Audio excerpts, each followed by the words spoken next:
Hai pemirsa, selamat pagi. Ya, apa kabar pemirsa TVR Parlemen? Kita berjumpa lagi dalam program TVR 09 bersama saya Dadi Ramadan dan juga rekan saya. Saya Rina Reski. Dalam 30 menit ke depan pemirsa kami akan sajikan kepada Anda sejumlah berita nasional, khususnya dari sudut pandang DPR RI. Sebagai referensi Anda dalam memahami dinamika politik, hukum, ekonomi, sosial, dan juga budaya yang ada di Indonesia. Dan pemirsa TVR Parlemen inilah TVR 09 selengkapnya.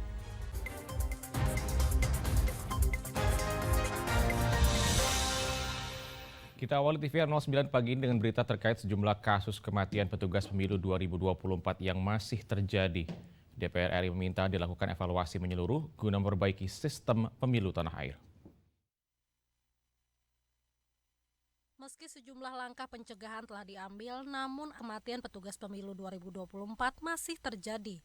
DPR RI meminta dilakukan evaluasi menyeluruh guna memperbaiki sistem pemilu tanah air. Anggota DPR RI Herman Khairon merasa prihatin, masih ada petugas pemilu yang wafat akibat beban kerja yang tinggi di lapangan.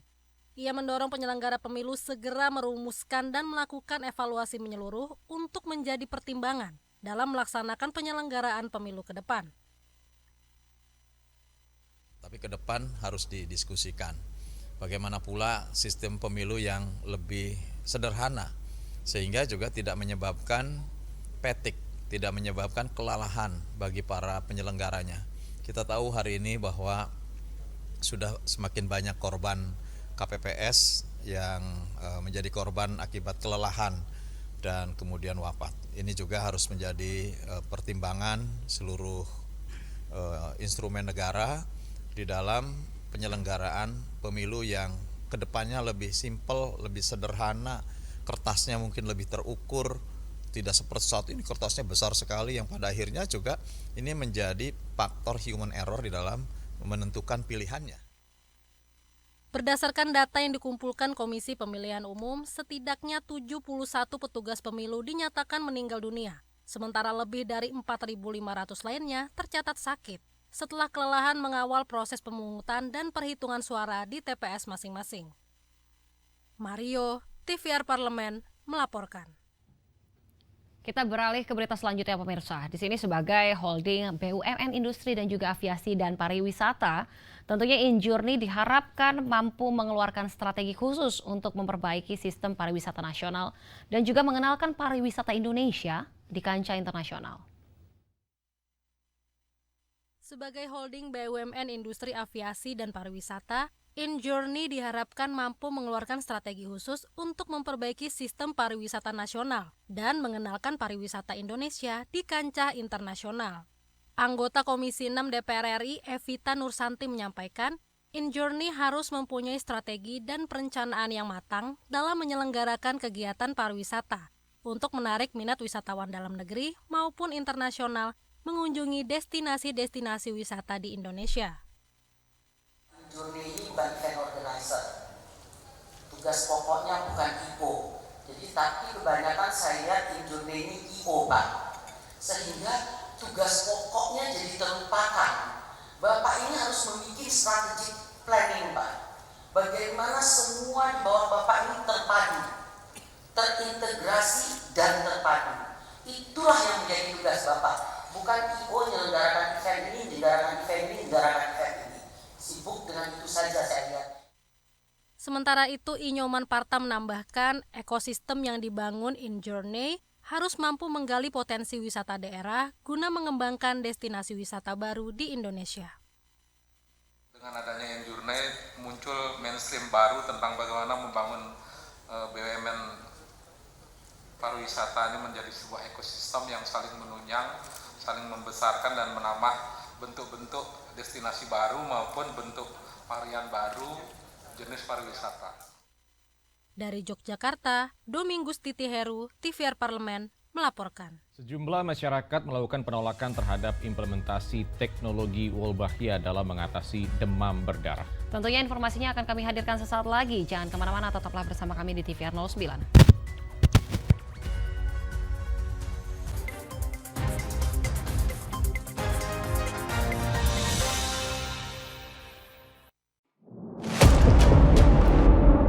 Sini ditambang. Konflik yang terjadi, Warga sini tidak mengizinkan. masalah yang tersisihkan, menjadi kesenjangan sosial. Ya namanya rakyat kecil gak bisa apa-apa, mau komplain juga gak didengar. Sebab apa? Itu menyangkut isi perut kami semua. Bagaimana memutus keterbatasan untuk didengar? Jadi kalau misalnya masyarakat sudah merasa tidak lagi ada yang memperjuangkan aspirasinya, maka masyarakat memang sangat berhak untuk meminta dewan yang mewakili mereka di parlemen. Kami menyusuri batas-batas peristiwa, mengurai berbagai polemik yang terjadi, meluruhkan suara-suara marginal, menjadi nyata dalam setiap aspirasi, melaksanakan tugasnya sebagai wakil rakyat. Saksikan Aksi Dewan setiap hari Senin dan Rabu pukul 10.30 waktu Indonesia Barat hanya di TVR Parlemen.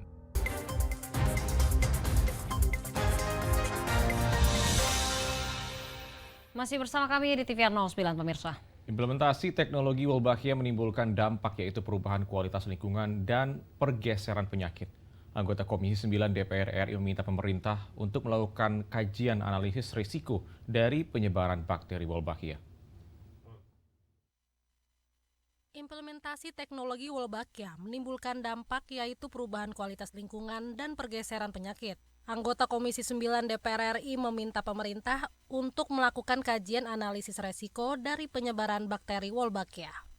Anggota Komisi 9 DPR RI Neti Prasetyani menjelaskan, kajian analisis resiko harus dilakukan dengan data primer agar pemerintah dapat mengantisipasi dampak negatif akibat penyebaran Wolbachia.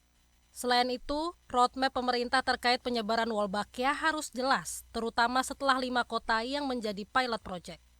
Mungkin perlu juga nanti penjelasan dari para peneliti seperti apa vektor surveillance yang dilakukan begitu ya, sehingga kita nggak tahu apakah kemudian ada perubahan lingkungan, kualitas lingkungan, termasuk juga pergeseran penyakit-penyakit yang lain, sehingga bisa menjawab berbagai keraguan masyarakat, pertanyaan masyarakat. Nah, oleh karena itu ini juga perlu dijelaskan. Kalau tadi disebutkan ini adalah nirlaba, implikasinya apa gitu? Apakah kemudian nanti berikutnya tetap bekerja sama dengan perusahaan yang sama, atau kemudian seperti apa ke depannya, itu juga menurut saya perlu ada penjelasan.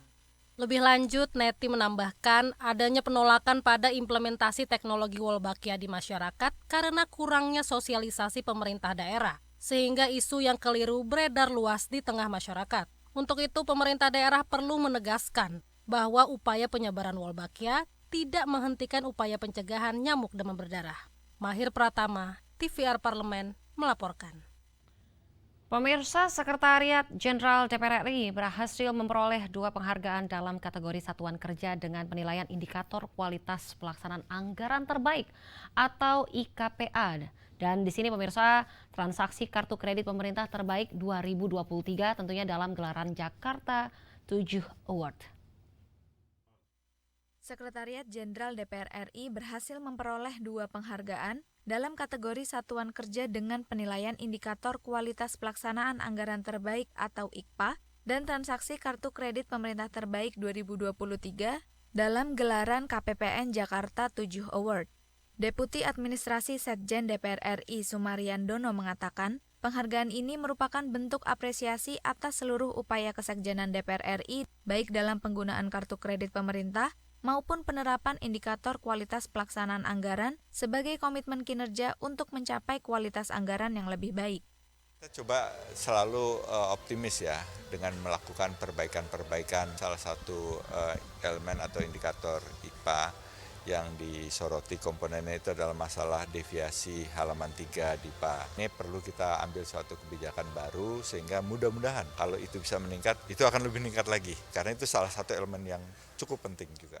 Sementara itu, Kepala KPPN Jakarta 7 Visensia Retnasari mengatakan, penghargaan yang diperoleh merupakan bukti komitmen Setjen DPR RI dalam melakukan pengawasan dan meningkatkan efektivitas anggaran untuk mewujudkan pelaksanaan kinerja anggaran yang berkualitas. Pimpinan ini memberikan komitmen, lalu dilaksanakan berbagai upaya dengan memasukkan kinerja pelaksanaan anggaran itu ke dalam kontrak kinerja, lalu juga melakukan pengawalan yang ketat ya, bahkan mempunyai aplikasi untuk mengawal ketat bagaimana dari waktu ke waktu kinerja pelaksanaan anggaran di DPR RI ini bisa ditingkatkan kualitasnya setiap saat. Dodi Muharom, TVR Parlemen, melaporkan. Kita beralih ke informasi selanjutnya, pemirsa. Kanker payudara masih menjadi kanker paling mematikan bagi wanita, disusul dengan kanker serviks. Untuk itu perlu dilakukan upaya pencegahan dini guna menekan angka kanker di Indonesia. Kanker payudara masih menjadi kanker yang paling mematikan bagi wanita dengan total 65.800 kasus. Dan disusul dengan kanker serviks sebanyak 36.600 kasus. Untuk itu, perlu dilakukan upaya pencegahan dini guna menekan angka kanker di Indonesia. Tingkat kesembuhan penyakit kanker mencapai 90% jika dilakukan pengobatan pada stadium awal.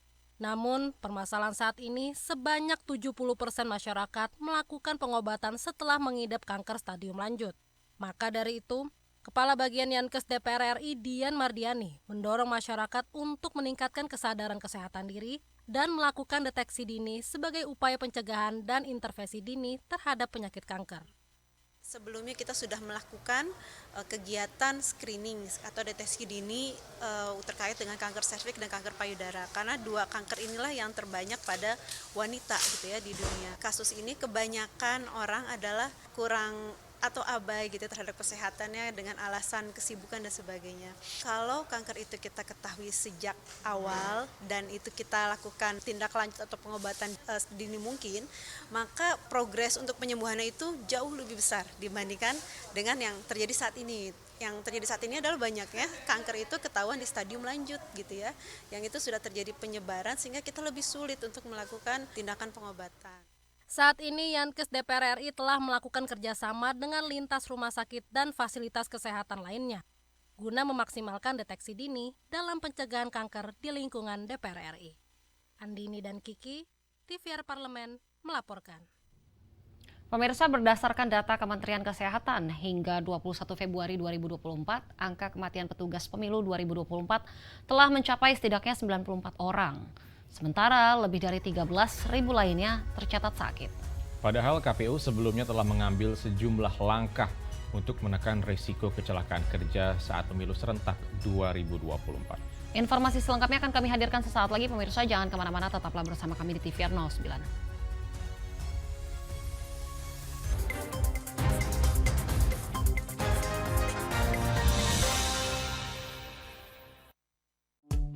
DPR RI memiliki fungsi diplomasi dalam menjalankan politik luar negeri sesuai dengan pasal 116 Undang-Undang MD3. Kontribusi aktif BKSAP DPR RI memainkan peranan penting dalam memenangkan persaingan global melalui IPU, IPA, IPPF, IPA, dan PUIK. BKSAP memiliki komitmen yang tinggi dalam krisis kemanusiaan dunia. Fungsi diplomasi dijalankan untuk mendukung upaya pemerintah dalam melaksanakan politik luar negeri.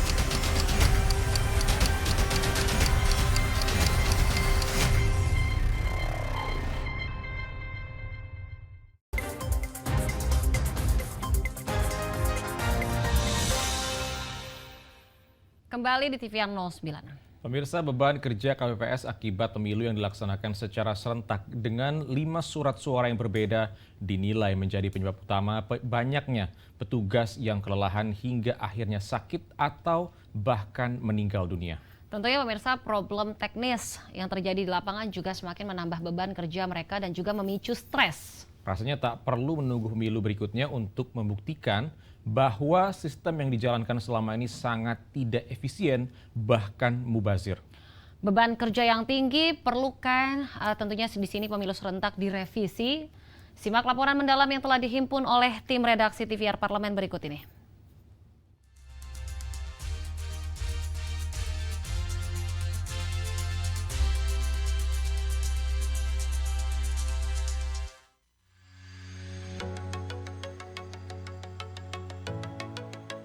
Berdasarkan data Kementerian Kesehatan hingga 21 Februari 2024, angka kematian petugas pemilu 2024 telah mencapai setidaknya 94 orang. Sementara lebih dari 13.000 lainnya tercatat sakit. Padahal KPU sebelumnya telah mengambil sejumlah langkah untuk menekan risiko kecelakaan kerja saat pemilu serentak 2024, termasuk menetapkan batas usia baru yang berkisar 17 sampai 55 tahun bagi petugas KPPS dan mewajibkan calon petugas menyerahkan surat keterangan sehat yang menunjukkan mereka tidak memiliki penyakit bawaan. Lalu, mengapa tragedi ini terulang kembali? Beban kerja KPPS akibat pemilu yang dilaksanakan secara serentak dengan 5 surat suara yang berbeda dinilai menjadi penyebab utama banyaknya petugas yang kelelahan hingga akhirnya sakit atau bahkan meninggal dunia.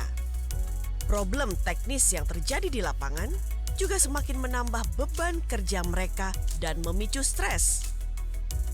Masih adanya kejadian petugas pemilu yang wafat akibat beban kerja yang tinggi di lapangan merupakan kasus yang serius untuk segera dievaluasi oleh DPR dan pemerintah.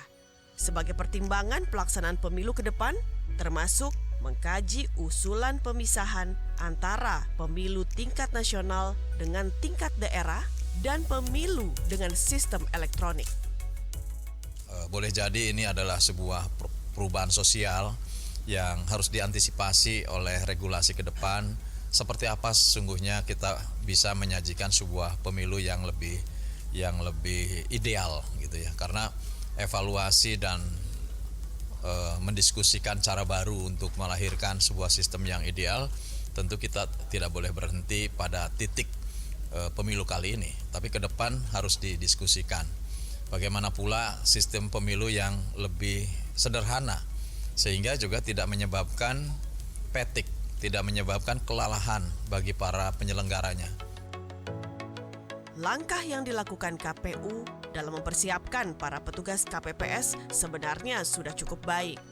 Namun, banyaknya beban kerja dan munculnya permasalahan teknis di lapangan membuat tingkat kelelahan petugas KPPS semakin tinggi.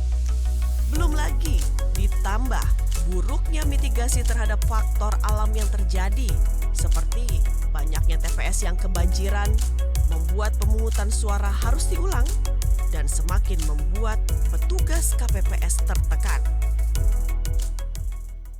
Mengenai ada banyak juga memang para petugas yang ternyata meninggal dunia atau yang lain sebagainya, memang itu juga tidak bisa kita hindari. Walaupun kita sudah berkaca di tahun 2019, itu sudah mulai diperbaiki, makanya ada beberapa pengumuman hasil itu memang dibesokkan, karena mungkin supaya para petugas ini tidak terlalu lelah ya, itu mungkin menjadi salah satu contoh ya bahwa adanya perbaikan. Berdasarkan pengalaman, jelas bahwa pemilu ini butuh evaluasi secara total. Bukan hanya KPU yang mesti dimintai pertanggungjawabannya, sistem pemilu pun harus dikoreksi total. Keserentakan pemilu yang salah satunya bertujuan untuk menekan biaya, malah yang terjadi sebaliknya, justru harus dibayar mahal bahkan dengan nyawa. Rasanya tak perlu menunggu pemilu berikutnya untuk membuktikan bahwa sistem yang dijalankan selama ini sangat tidak efisien bahkan mubazir. Untuk itu, saatnya memikirkan opsi-opsi pelaksanaan pemilu berikutnya. Salah satu opsinya yakni memisahkan pemilu legislatif daerah dengan pemilu nasional, atau opsi lainnya, pemilu tetap digelar bersamaan namun dilakukan dengan memanfaatkan teknologi yang saat ini sudah serba canggih. Tim Liputan TVRI Parlemen melaporkan.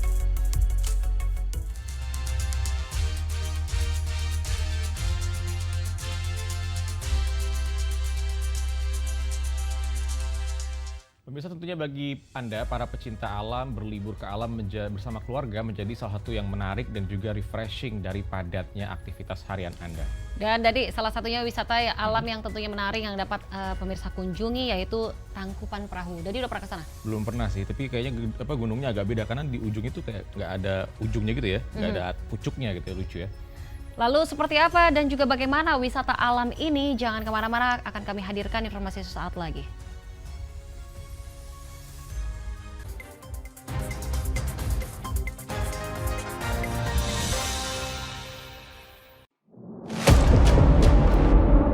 Sini ditambang. Konflik yang terjadi, Sini tidak mengizinkan. masalah yang tersisihkan menjadi kesenjangan sosial. Ya namanya rakyat kecil gak bisa apa-apa, mau komplain juga gak didengar. Sebab apa? Itu menyangkut isi perut kami semua. Bagaimana memutus keterbatasan untuk didengar? Jadi kalau misalnya masyarakat sudah merasa tidak lagi ada yang memperjuangkan aspirasinya, maka masyarakat memang sangat berhak untuk meminta dewan yang mewakili mereka di parlemen. Kami menyusuri batas-batas peristiwa, mengurai berbagai polemik yang terjadi, meluruhkan suara-suara marginal, menjadi nyata dalam setiap aspirasi, melaksanakan tugasnya sebagai wakil rakyat. Saksikan Aksi Dewan setiap hari Senin dan Rabu pukul 10.30 waktu Indonesia Barat, hanya di TVR Parlemen.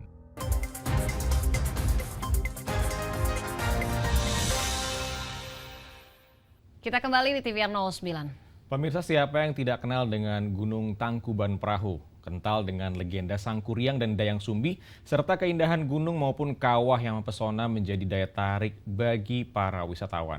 Tentunya terdiri dari area gunung dan juga beberapa kawah yang mudah dijangkau, menjadikan Tangkuban Perahu sebagai wisata populer di Badung. Dan tanpa berlama-lama lagi, mari kita saksikan tayangan mengenai Tangkuban Perahu, gunung dan kawah memukau di Bumi Priangan pada segmen Intips berikut ini.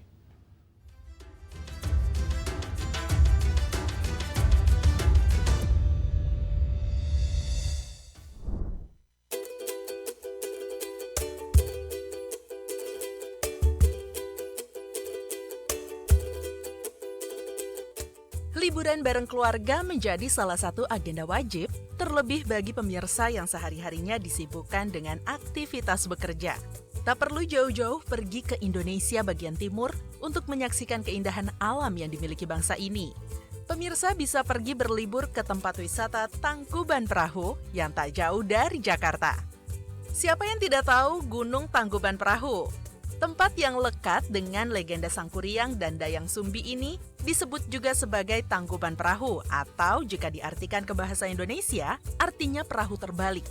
Karena memang jika dilihat dari jauh, gunung ini terlihat seperti perahu yang terbalik.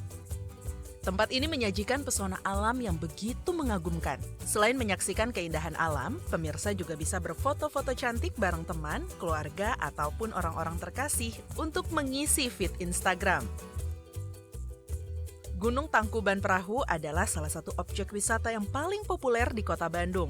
Daya tariknya tak lain adalah area gunung dan kawah yang indah dan mudah dijangkau oleh pengunjung. Pemirsa bisa langsung menikmati keindahan kawah Tangkuban Perahu dari tempat parkir mobil tanpa harus mendaki terlebih dahulu. Jika berlibur ke Bandung, rasanya nggak lengkap deh kalau tidak mengunjungi Tangkuban Perahu. Kompleks wisata Kawah Gunung Tangkuban Perahu berada di perbatasan Bandung Barat dengan Subang, kurang lebih 30 km dari pusat kota Bandung. Area Taman Wisata Tangkuban Perahu sebagian masuk ke wilayah Kabupaten Subang dan Bandung Barat. Jalanan dari Bandung sampai ke lokasi juga sudah bagus dan mulus, serta mudah untuk diikuti. Dengan menggunakan Google Maps, pemirsa bisa dengan mudah mencapai tujuan. Setelah sampai, pemirsa masih harus masuk ya. Jarak dari gerbang masuk sampai ke area kawah masih cukup jauh, sekitar 4 km. Area kawah merupakan daya tarik utama di tempat wisata ini. Di Tangkuban Perahu, terdapat beberapa kawah yang bisa pemirsa kunjungi. Ada Kawah Ratu, Kawah Domas, dan Kawah Upas.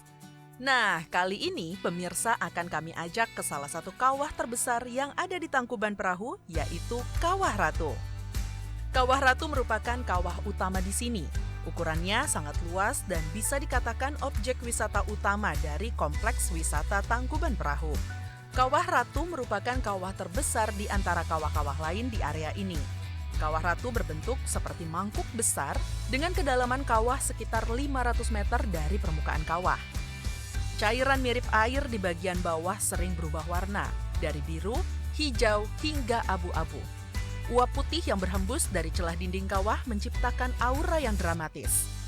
Jika ingin menikmati suasana yang lebih tenang atau ingin sekedar ngopi santai sambil menikmati pemandangan bibir kawah, pemirsa bisa berjalan menuju ke area warung dan bangku yang sudah disediakan di pinggir kawah untuk menikmati kopi hangat bersama pisang goreng sambil menikmati indahnya pemandangan Kawah Ratu. Jalan di sana juga cukup unik loh. Di sepanjang jalan, pemirsa ditemani oleh naungan pepohonan rindang berwarna hitam di kiri dan kanan jalan.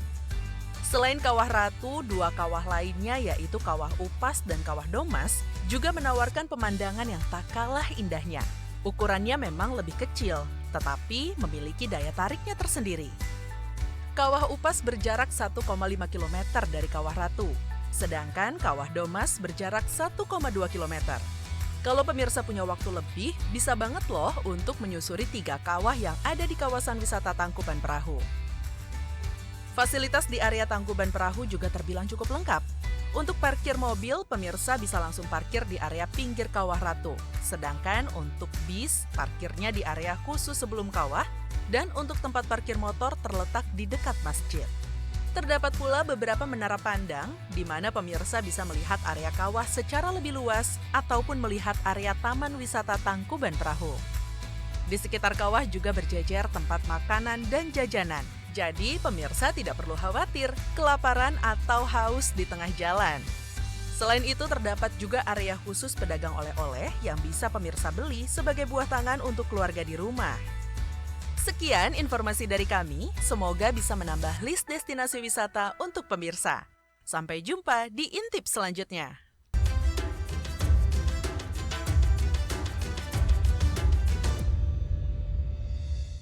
Dan pemirsa, informasi tadi sekaligus menutup jumpa kita pagi ini. Dan di penghujung acara kami informasikan kepada Anda bahwa saat ini DPR RI sedang memasuki masa reses di mana seluruh anggota Dewan kembali ke daerah pemilihannya masing-masing untuk melaksanakan fungsi representasi DPR RI, menyerap dan juga menindaklanjuti dan memberikan pertanggungjawaban kepada konstituen di daerah pemilihannya. Dan sejumlah agenda serta program DPR RI lainnya masih dapat Anda saksikan secara langsung di TVR Parlemen melalui kanal utama, kanal komisi dan juga kanal kelengkapan Dewan lain yang dapat Anda akses di tvr.dpr.go.id. Pemirsa TVR Parlemen, demikian TVR 09 edisi pagi ini. Segenap kru TVR Parlemen yang bertugas hari ini mengucapkan terima kasih telah menyaksikan TVR 09. Saya Rina Reski dan juga rekan saya Jadi Ramadan, sampai jumpa di TVR 09 pekan depan. TVR Parlemen, referensi Indonesia.